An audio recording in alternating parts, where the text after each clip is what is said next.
मित्रों, आप सभी का भारतीय जनता पार्टी की प्रेस वार्ता में स्वागत है। तटीय कर्नाटक की इस धरती पर आप सभी को मिलकर बहुत हर्ष हो रहा है। मेरा ये 3 दिन का दौरा कार्यक्रमों की दृष्टि से देखें तो संगठनात्मक दौरा है। भारतीय जनता पार्टी के संगठन को चुनाव के लिए तैयार करने के दौरा है। ये दौरे के केंद्र बिंदु, सेंटर पॉइंट 2 कार्यक्रम है। एक नव शक्ति सम्मेलन, जिसमें हर विधानसभा के हर बूथ के 9 कार्यकर्ताओं का सम्मेलन होता है। और ये नव शक्ति सम्मेलन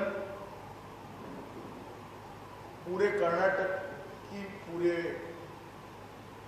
राज्य की सभी विधानसभा सीटों पर हम करने वाले हैं। मैं अब तक 2 कार्यक्रमों में होकर 4 विधानसभा के नव शक्ति सम्मेलन में जाकर आया है। हमारा कार्यकर्ता चुनाव लड़ने के लिए सज्ज है और चुनाव की हर चुनौतियों को पार करने के लिए सज्ज है। दूसरा कार्यक्रम है शक्ति केंद्र अध्यक्षों के सम्मेलन। पोलिंग स्टेशन इंचार्ज के जो इंचार्ज हैं, पोलिंग स्टेशन के जो इंचार्ज हैं, उनके सम्मेलन। तो कल एक कार्यक्रम दोपहर को रखा है, जिसमें सारे क्षेत्र के लगभग 2000 से ज़्यादा पोलिंग सेंटर्स के इंचार्ज उपस्थित होंगे। इनके साथ भी चुनाव के बारे में बातचीत होगी। इसके साथ साथ संतों से भी मिलना जुलना होता है। आज आपसे भी मिलना जुलना हो गया। इस प्रकार का एक चुनाव के पहले के ऑर्गेनाइजेशनल दौरा ये है। मगर कर्नाटक मैं काफ़ी बार आया हूँ। विगत 6 महीनों में भी बहुत आना हुआ है। कर्नाटक के लोगों से, जर्नलिस्टों से, हमारे कार्यकर्ताओं से, विधायकों से, सांसदों से मिलते मिलते जो फीडबैक आता है, वो फीडबैक कर्नाटक की जनता इस सिद्धरामैया सरकार को बदलने के लिए तैयार बैठी है और चुनाव के दिन की राह देखी है। जहां तक पब्लिक परसेप्शन का सवाल है, कांग्रेस सरकार का समय अब समाप्त हो चुका है। जिस दिन काउंटिंग होगा, यहां पर कांग्रेस की सरकार नहीं होगी, भारतीय जनता पार्टी की सरकार है। क्योंकि ये सरकार अब तक की जितनी भी सरकारें बनी हैं, उसमें सबसे भ्रष्ट और भ्रष्टतम सरकार है। हर कदम कदम पर भ्रष्टाचार के दाखले मिलते हैं। मैं इसकी डिटेल में जाना नहीं चाहता, मगर देश में एक भी मुख्यमंत्री ऐसा नहीं है जिसकी कलाई पर 40 लाख की घड़ी निकले और वो उसको जस्टिफाई करने की चेष्टा करता हो। और एक भी राज्य सरकार ऐसी नहीं है जहां पर मंत्री पर करप्शन के आरोप हो, उनके यहाँ रेड हो जाए, अरबों खरबों के हिसाब किताब मिल जाए, कोई हत्या के मामले में आरोपी हो और उनको मंत्रिमंडल से बर्खास्त नहीं किया।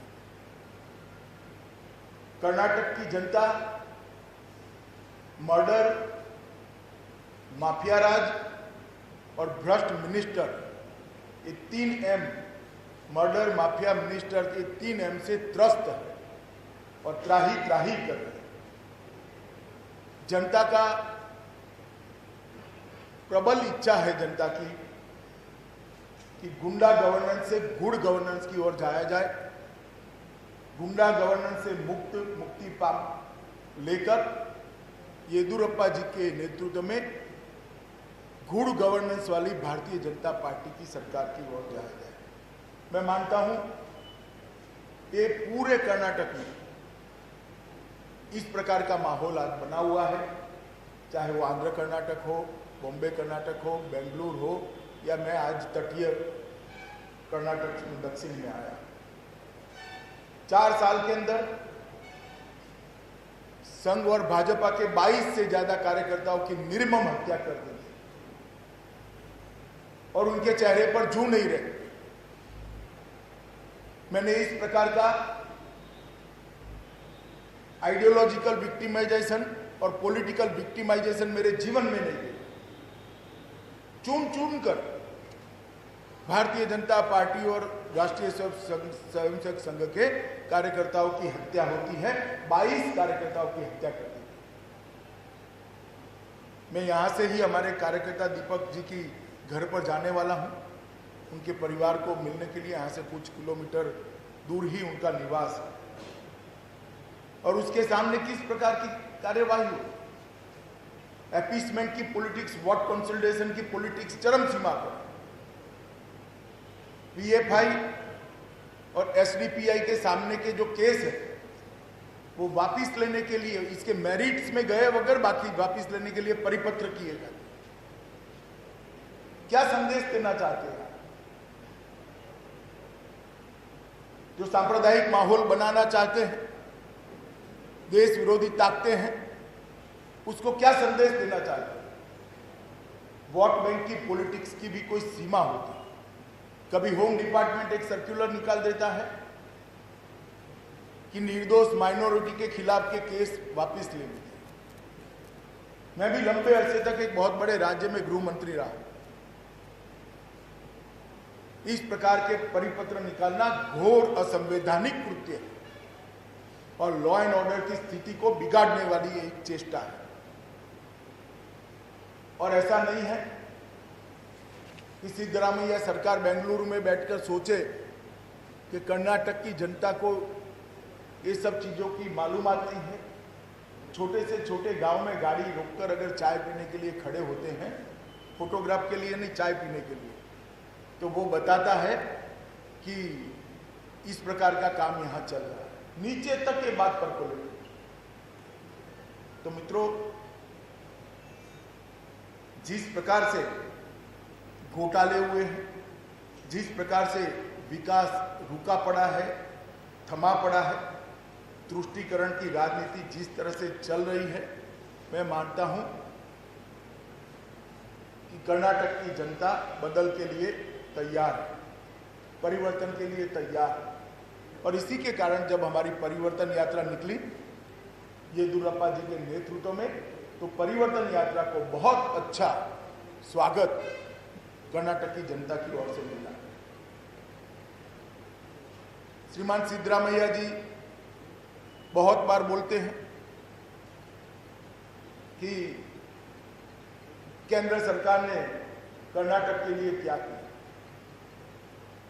मैं कई बार ये बात आपके सामने, मीडिया के सामने रख चुका हूं, मगर तटीय कर्नाटक में आया हूं तो आज भी रखना चाहूंगा। 13th फाइनेंस कमीशन में जो कांग्रेस के समय में बना, यूपीए के समय में बना, सिद्धरामैया जी की पार्टी की ही सरकार थी। उस वक्त 88,583 करोड़ रुपीस मिलते थे। 14th फाइनेंस कमीशन जो नरेंद्र मोदी जी के नेतृत्व में वाली सरकार में बना, उसमें कर्नाटक को केंद्र की ओर से 2,19,506 करोड़ रुपीस दिया। केंद्र सरकार ने लगभग 1,30,923 करोड़ रुपया ज्यादा दिया। सिद्धरामैया जी हिसाब मांग रहे थे, मैं उनको हिसाब देने आया हूं और मेरा आग्रह है कि कल इस बारे में कर्नाटक की जनता को बताए कि ये सच। उज्ज्वल डिस्कॉम के लिए 4,300 करोड़ रुपया अलग से मिला है। खनिज ब्लॉक के आवंटन में जो डिस्ट्रिक्ट कल्याण के लिए पैसे मिलते हैं वो 34,353 करोड़ रुपया और मिला है। मुद्रा लोन के लाभार्थियों को 39 लाख लाभार्थियों को 39,441 करोड़ रुपया मिला है। स्मार्ट सिटी के लिए 960 करोड़ रुपया, स्मार्ट सिटी के लिए 960 करोड़ रुपीस, अमृत मिशन के लिए 4,953 करोड़ रुपीस, हृदय योजना के तहत 22 करोड़ रुपीस, स्वच्छ Bharat mission 204 crore, urban transportation के लिए बस के लिए 239 करोड़, बेंगलुरु मेट्रो के लिए 2617 करोड़, डीएमएफ के लिए 209 करोड़, मुद्रा स्वास्थ्य प्रबंधन के लिए 31 करोड़, प्रधानमंत्री इरिगेशन स्कीम के तहत 405 करोड़, प्रधानमंत्री आवास योजना गरीबों के आवास के लिए 219 करोड़ 219 करोड़, 3546 किलोमीटर नए रोड, इसके 50 प्रोजेक्ट्स के लिए 27,482 करोड़ और रेलवे के लिए अलग से 2,197 करोड़। टोटल 1,10,000 करोड़ से ज्यादा 1,10,000 करोड़ रुपया से ज्यादा पैसा और मिला है योजनाओं के तहत। मैं 14th फाइनेंस कमीशन की बात करी, इसके प्लस ये मिला है। कर्नाटक की गरीब महिलाओं को 6.12 लाख 12 लाख 6.12 लाख गरीब महिलाओं को उज्ज्वला योजना के तहत एलपीजी सिलेंडर मिले हैं। जन धन योजना के 11 करोड़ खाते खोले गए हैं।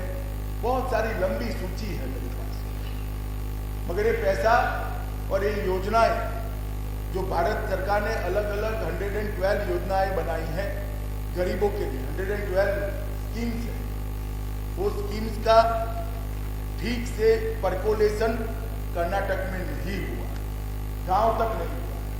इसमें पार्टी पॉलिटिक्स हो रही। वो समझते हैं कि ऐसा करने से मोदी जी की लोकप्रियता बढ़ेगी। मैं सिद्धरामैया जी को बताना चाहता हूं, हालांकि अब उनके पास समय नहीं है, मगर बताना चाहता हूं मोदी जी की लोकप्रियता बढ़ी हुई है।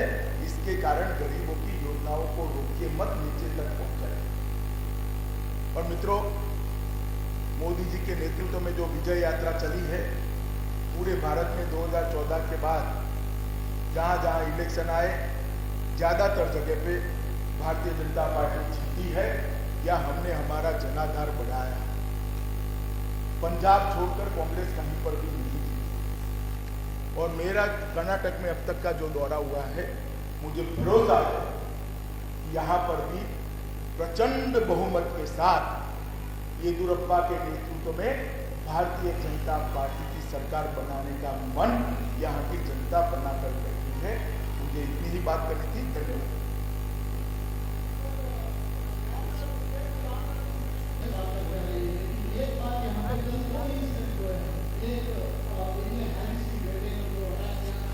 इंसिडेंट को उल्लेख करना इसलिए डाला क्योंकि कितने के नाम लेना है, बहुत सारी लंबी सूची है।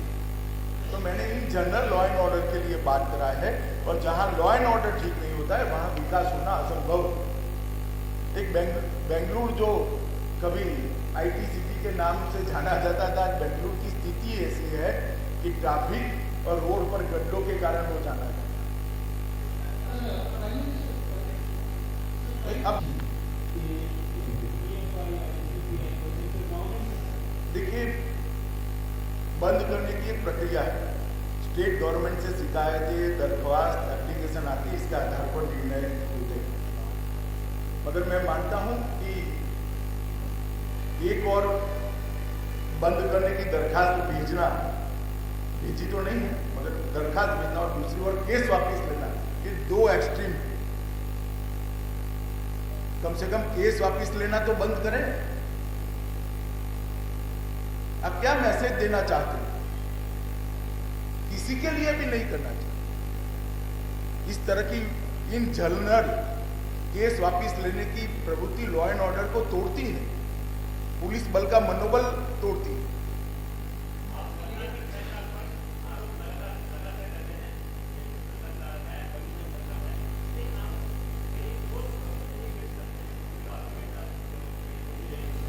बहुत सारे ठोस सबूत आए हैं, बहुत सारे ठोस सबूत आए, और हमारे यहाँ कोई राजाशाही नहीं है। ये कोर्ट के सामने जाते हैं, इन्वेस्टिगेशन एजेंसियों के सामने जाते हैं और Bharatiya Janata party political victimisation में नहीं मानती, तो वो ड्यू कोर्स में इसका नतीजा आता है, मगर प्रोसेस काफी सारे केसों पर चालू है। यहाँ से बहुत सारे लोगों ने, न केवल बीजेपी वर्कर, बहुत सारे कन्नड़ आगेवानों ने, लीडर्स ने ये भेजा है। इसके दायरे में अगर पड़ता है तो जरूर करेंगे, मगर एनआईए का एक दायरा है कि राष्ट्र सुरक्षा के लिए वो एजेंसी बनाई गई है। स्टेट के लॉ एंड ऑर्डर में एनआईए दखल नहीं कर सकती। इसका दायरा अगर बनता है तो